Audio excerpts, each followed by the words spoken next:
Hello, Ryan Borden here, aka Loopline. In this video, we're going to cover kind of like a walkthrough.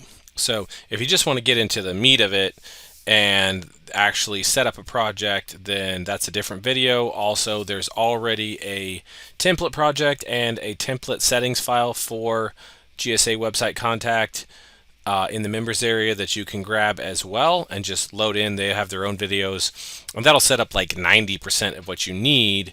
The rest of it is mostly in the project area. However, I did want to go make a video just kind of walks through the whole program with explanations, and that is this video. So if you're not interested in explanations of how stuff works, then this isn't the video for you. But if you are, then here we go.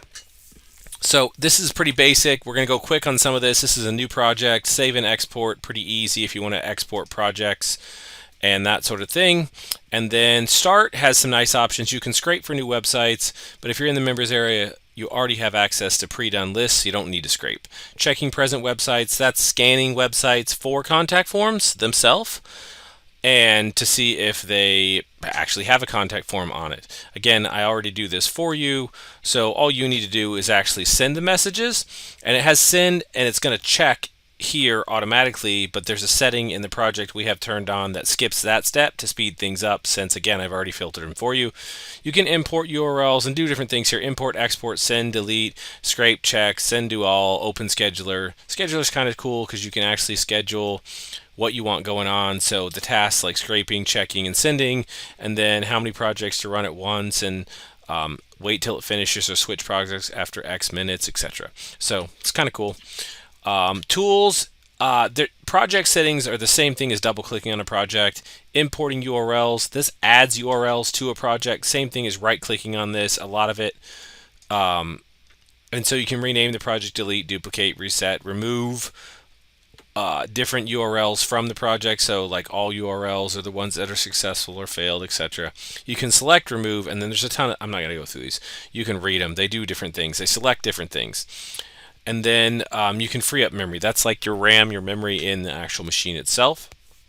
If you're running short, you can just free it up and it'll dump everything that's going on. That might you probably don't want to try to run that during the middle of running projects. I'm not even sure if it works, but anyways, I've never used the free memory. That's just what it does.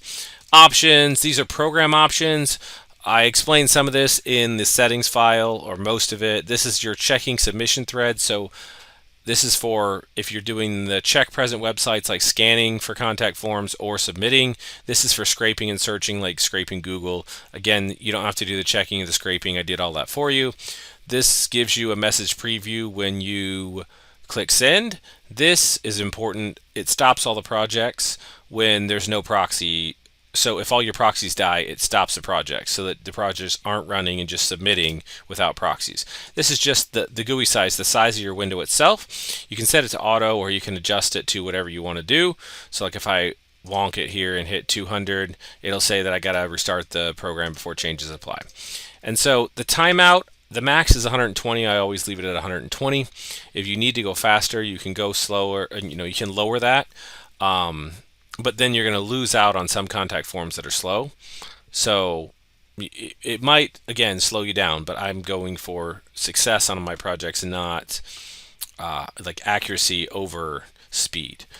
So you can do what you want there. Additional time to wait between search queries. So when you're scraping Google for a list of keywords, again, if you have the list from the members area, you don't need to do that. But let's say you were.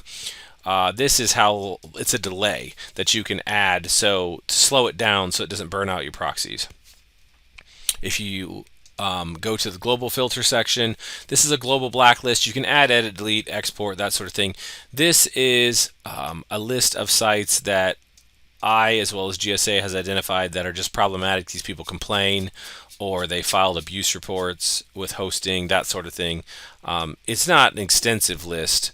It's not that big of a list. So I always enable it. If you put in like millions in here of URLs, that could slow GSA down, but like the ones that come here and even adding your own is definitely a good thing. So I always enable that. And disallow different projects to send to the same website. If you had a million URLs and you're just scraping a list of keywords, you can use this to continue to scrape all kinds of URLs and not have to filter them, GSA is going to keep track of whether or not it's already submitted to that, so that you don't wind up sending the same message to the same contact form like 38 times, basically. And so the last thing here is notification. It's kind of cool. You basically put in your email server information, and then it can send you a report every X often. So you kind of get a report. So like I used to do it like once a day, kind of look at the status of it, see what projects are running. If you have like 2 projects running on your machine, this is probably not useful. If you have like 4 servers running GSA website contact and you're trying to manage them and run a business, you can get a daily report or however often you want, and then you can kind of see the status of everything. Oh, I've got 9 campaigns that are about to end. I need to go take care of those or whatever. And so that's the global options. Help is pretty easy. There's different stuff under here. I'm not going to go too deep. There's a disclaimer and a manual. There's a version history, homepage for the software. There's a forum, which is a great forum. I'm on there, and there's a lot of great stuff there. You can go here and go here. I'm not sure what this is. It's a link to something. Create a bug report and check for updates. You can register and then learn about the program.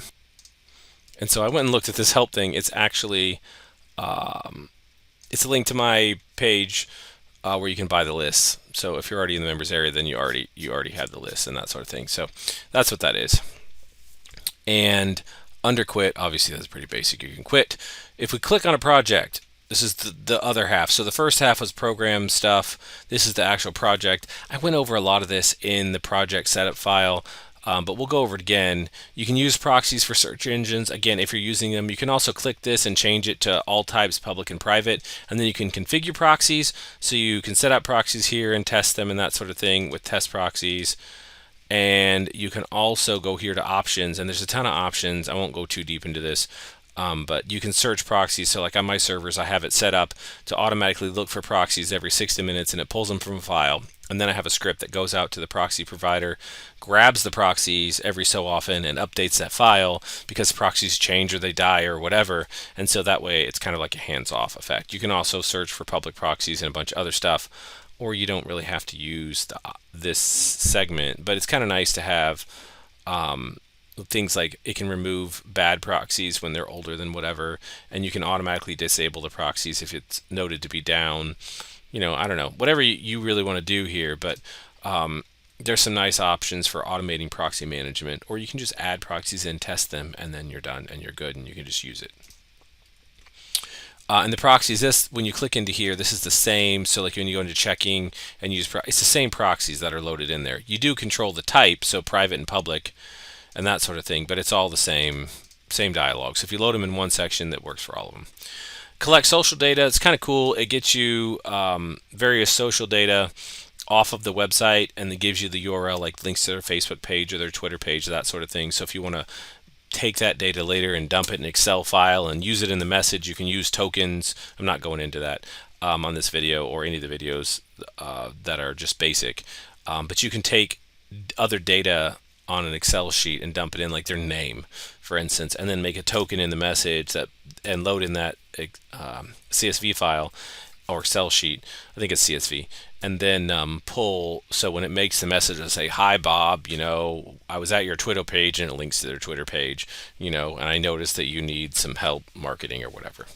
So that's what that does. You can do with it as you choose. This is keywords if you want to load them in, and this is for scraping.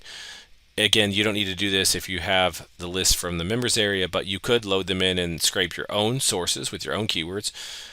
And then there's just some settings here. You can skip different keywords or repeat the search when finished, extract root domains only. And then these are all the search engines you can use. And you can right click and do some different things like select none, select all. You can check by mask and country and language and the rest. You can add in your own URLs as well for this thing. But that's basically this is all related to scraping. So the only thing that really matters if you're using the list from the members area is the collect social data. You can turn it on or off. It doesn't hinder or help anything. If you want to use the social data though, it's there. Filtering. So this is all pre-set up with the file that you get in the members area. So this all comes But basically, you can accept websites from the following language or accept websites from the following countries. So if you want to filter out and select only certain countries and languages, you can do that. You can also accept duplicate domains, different contact forms on the same domain. You want to be careful with that because you might submit, again, 38 times to the same domain. If they put more than one contact form on the same domain and it all goes to the same person or something, then that could be problematic. These are filters right here that I've just built.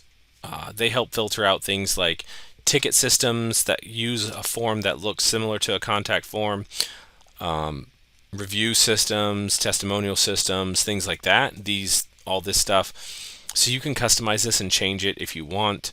I'm not really going to go into why it's all set up this way because that's too deep.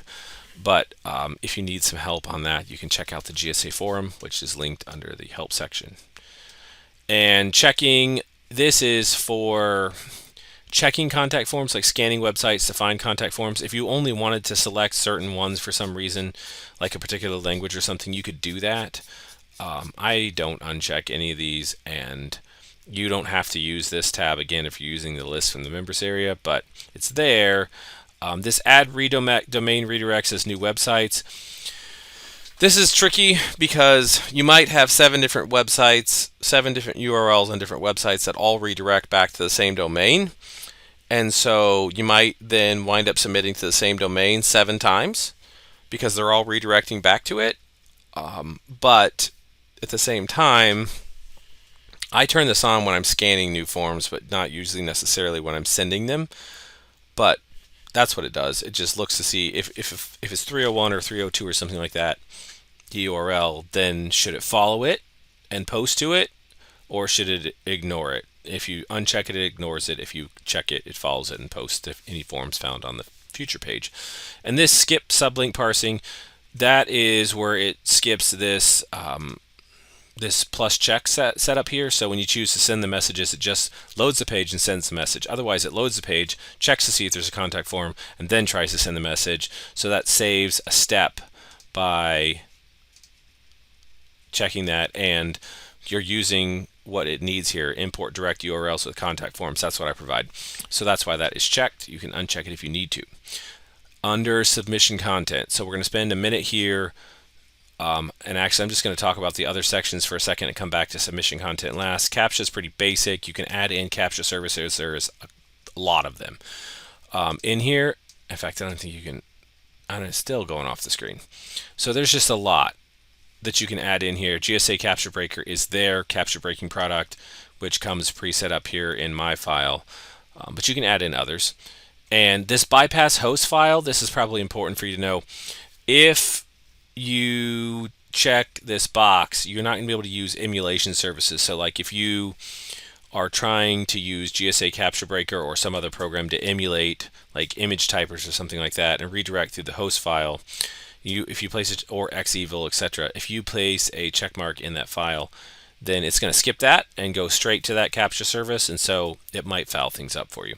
If you don't know what the host file is, then that's really beyond this video. So I actually have another video on this, I think, on YouTube. But anyways, that's just kind of an important thing to note if you're having issues with the CAPTCHAs. Use CAPTCHA services in random order if you want to. Scheduler, this is really cool. You can schedule projects to go after another. I use this sometimes, or you can schedule them during certain times, like if you want to only post during business hours, because you send out a message and someone replies at 3 o'clock in the morning in their own time zone, or maybe at 9 o'clock at night because they're up working late and you're already off for the day, and then you don't reply till the next day. I've had a lot of clients that only wanted to do it during business hours because people reply and do a lot of stuff the exact same day they get the message sometimes.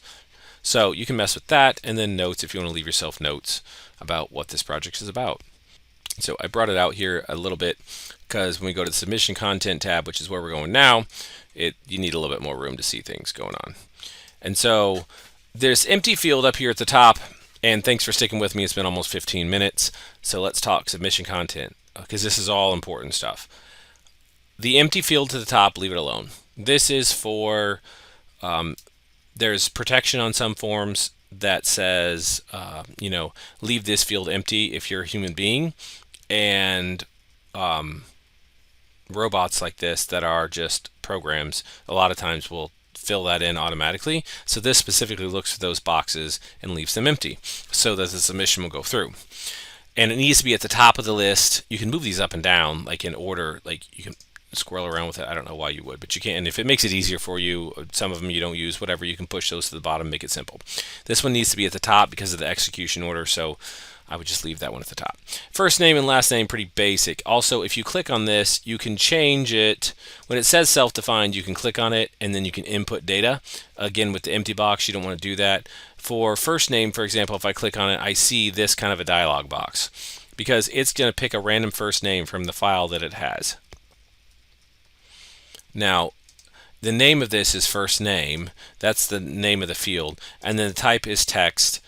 I wouldn't change the name or the type unless you have a specific reason to. Also, this identify field is how it's looking for it in the form. Don't mess with any of this unless you know what you're doing. How to fill the form, this you can mess with. So if you want it to be a random first name, you can do that. Self-defined, this is where I type in my own name like Ryan or whatever name you need to type in.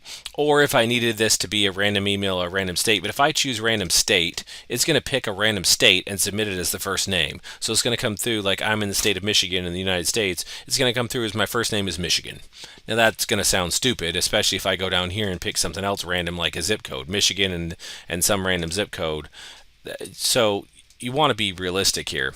Obviously, random state, this one needs to be either self-defined or random name. So you can choose self-defined, and once you choose self-defined, then it gives you this box. And when you go back to it, sometimes when you click on this, it brings up that other thing where it lets you pick non-self-defined. So sometimes you have to click here, although right now it's not doing it, so maybe they changed it recently. I don't know. Anyways, you click on it, and you can right-click here and get other stuff. Actually, I take that back. You have to click edit to get back to that box.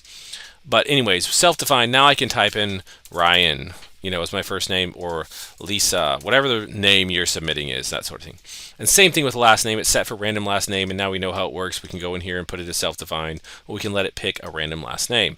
Also, the company, you can put in your company name or let it pick a random name. And then title, this is, if you're I don't know, the president, the CEO, if you are the chief cook and bottle washer, whatever you are. You can put in a title if it wants a title there. Random email, if you want them to reply to you, you need to change this to self-defined, because if it picks a random email, like you would use random email maybe, I guess, I never do. You could use random email if you were trying just you're going to put a call to action in the message, right? Because you want them to do something when you send them a message. So whether they reply to you or click on a link, if they're clicking on a link, you could put in a random email, because the point is for them to click a link, and if they reply to this random email, it's not going to matter. You're never going to get it. But if you want them to reply to you and you do random email, they're going to be replying to an email that doesn't exist, and you're never going to get anywhere. So put your email address in there if you want them to reply, and maybe even if you don't want them to reply, put in a real email address just so it doesn't bounce when they send a message and say, well, who is this? I'm not clicking the links. Phone number for phone and fax, pretty basic.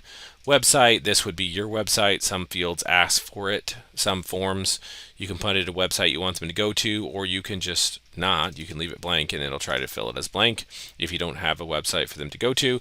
Street address, city, and zip code are pretty basic postal code parts of an address. The county, this is not country, this is county. So like, for example, Detroit, Michigan happens to be in Wayne County. So when I lived in Phoenix, Arizona, it was Maricopa County. So you can put in your county here. And then state, in the U.S., it's, there's states in lots of countries. I don't know all the states in all the countries. So I'm using U.S. as when I say these as an example, because that's where I live. As far as the country itself, this is the actual country, France, USA, Australia, whatever. And then the subject of the message. The two probably most important fields are subject and message, because the subject determines on whether or not they're going to open it, right? Because that subject line is often passed as the subject. You submit the contact form, it goes to a server that then sends it to the person at the business in an email. Means I'm selling SEO service and I'm trying to contact a barber in my area to get them to work on their SEO site.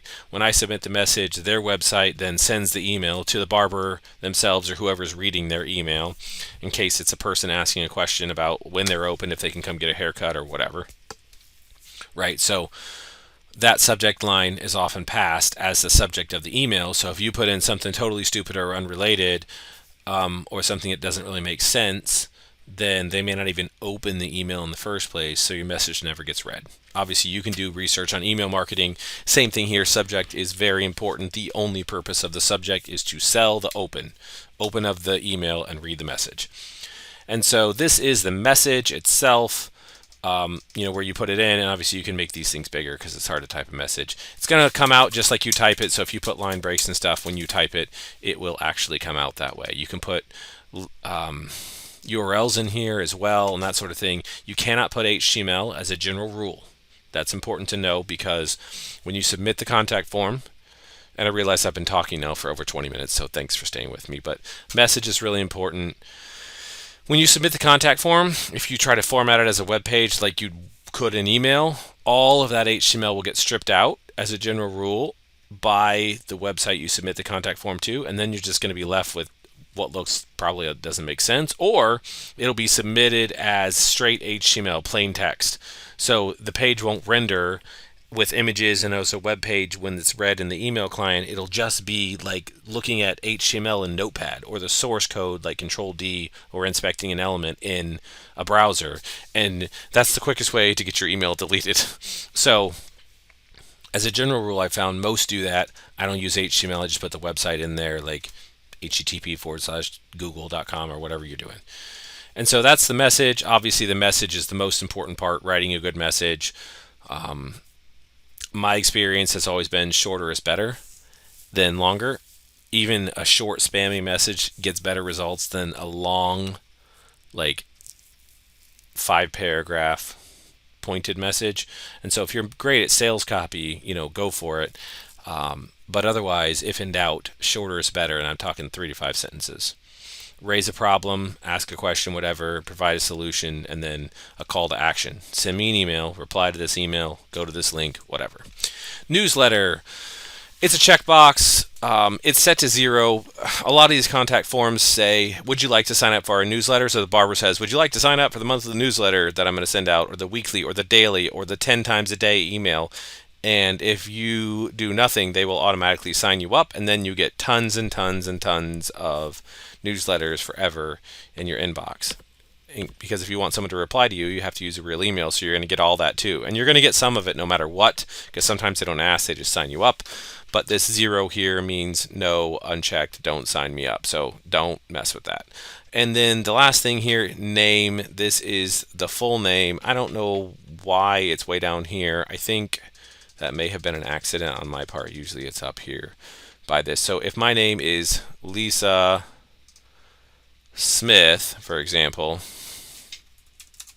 I can't even spell today. Lisa Smith, right? So my name's Lisa Smith. You want to come down here and you can do, I think these tokens grab the first name and the last name here and put it together, because you don't want it to say Lisa Smith in part of the message, part of the form, and then come down here and say Bob Applegate, because it's like what that doesn't make sense, right? So I think these tokens grab that and put it in there automatically. If not, you could remove that and put Lisa Smith, because some contact forms ask for a first name, last name, some just ask for name.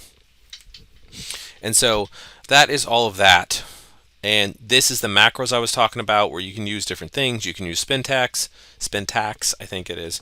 You can use macros for dropping in things. There's a macro help link here, and you can click that to get to a web page on macros. And then seconds between download and submission, just quickly on these and then we're done.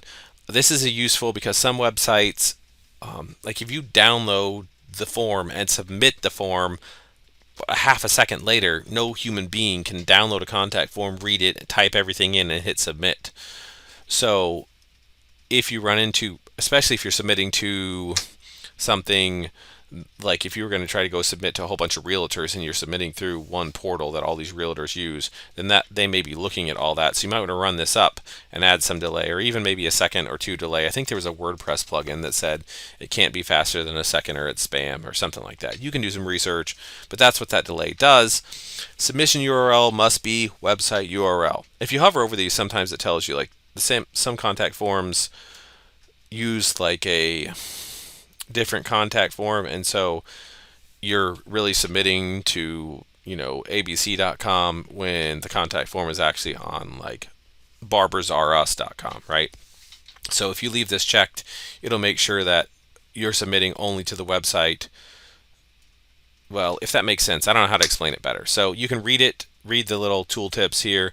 If in doubt, you can uncheck it, and then if you run into a problem later, just replace the check mark. But otherwise, probably going to get technically a few more submissions if you uncheck it, if we can say it like that. Filter out comment forms. Detection could fail. You don't want to. So there's comment forms on websites, right, where you can go and leave a comment on the website. This is trying to filter those out because sometimes those forms to a program like this can look just like the contact form. And some of the filters I have going over here are all built around that same concept, filtering out things that aren't contact forms. But you can try it. It's saying detection could fail because it could technically lower success rate a little bit, but it's probably a good thing to leave checked in my opinion. Retry to submit to previously failed submissions.